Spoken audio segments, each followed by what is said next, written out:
Japan Airlines, which crashed on 2nd January 2024. By some reports emerged from its transcript, it is clear that it's totally ATC and pilot fault. But which pilot did mistake during that moment? Today we'll know in this video, so let's get begin.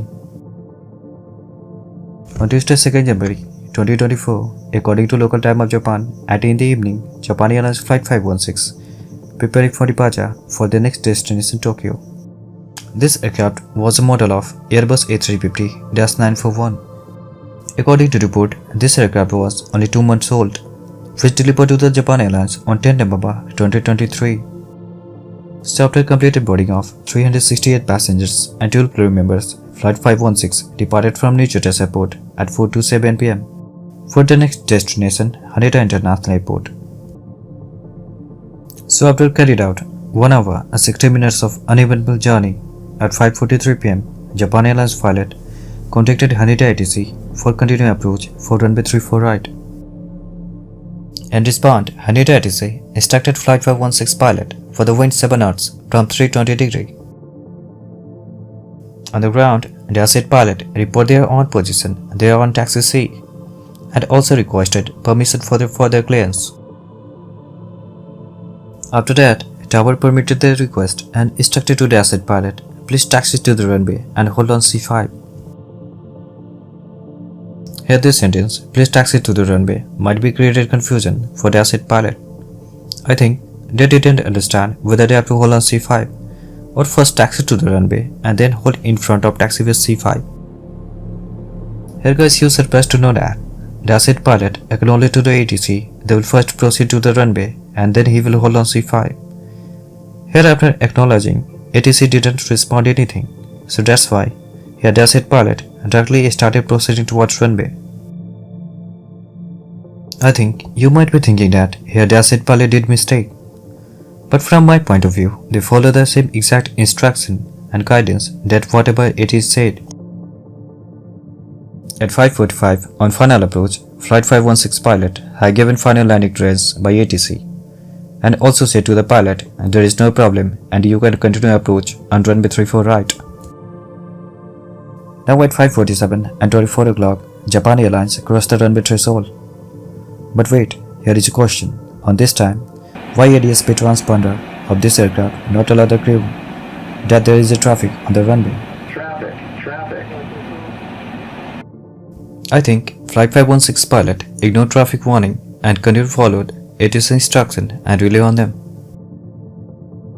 Anyway, after crossing runway threshold at 5:47 and 27 p.m., Flight 516 touched down on the runway and badly collided from the asset. Here the first impact occurred from the vertical stabilizer of the asset, then wing and fuselage. Here in the image, you can see that Flight 516 nose totally ruptured. This can only happen from vertical stabilizer because the ground clearance of A350 is too high as compared to Dash 8. So after collision, Flight 516 pilot reported to ATC their flight is on fire on 34 right. In response, ATC instructed to pilot just hold their position. Well, after stopover runway 34 right, the captain of this aircraft instantly not given the evacuation order because according to aviation safety rule, crew members have to first decide and figure out from which side fire is emerging. If fire is from left, then passenger will evacuate from right side, and if fire is from right, then they have to evacuate from left side. Here is also one more rule. Only flight attendant have to allow to decide the side for the evacuation, not the captain. But this flight, fire is from both sides, so here crew members decided to evacuate the aircraft from both front door. According to rule, aircraft should be evacuated under 90 seconds, but here Japan Airlines passengers took 18 minutes to evacuate all the aircrafts. The last person of this flight were captain and first officer, boarded and came out around 6:05 p.m.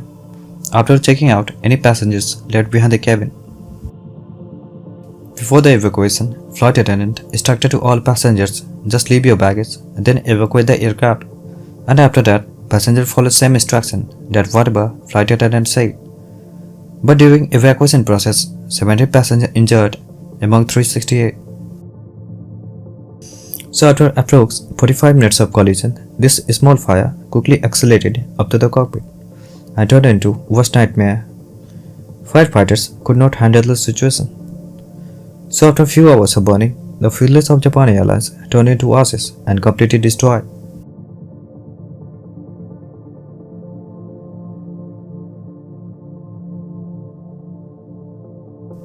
According to some reports, taxi sidebar light from C1 to C14 was not working. So that's why Dash 8 pilot not able to determine which one is the taxiway and which one is the runway. But from my opinion, this functioning of taxi sidebar light is not the real reason of this crash. The main reason behind the crash is only by this sentence. Dash 8 pilot need to follow first this command, then this. But he did opposite. He followed first command, then second. But here, Dash 8 pilot did exact same thing that whatever ATC said. Now what will you say here? It's ATC fault or Dash 8 pilot fault? From our point of view, it's totally ATC fault because he gave the wrong instruction to the Dash 8 pilot. As well as he also continuously ignored radar conflict warning before collision. I think he might have saved the collision if he considered on warning.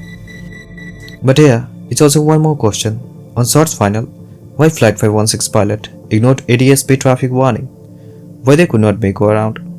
This question is still stuck in my mind. Anyway, I'm just waiting for black box report because this incident created lots of confusion for everyone. Now, I'm going to end this video. We'll just soon meet in next air crash episode. So bye bye and take care.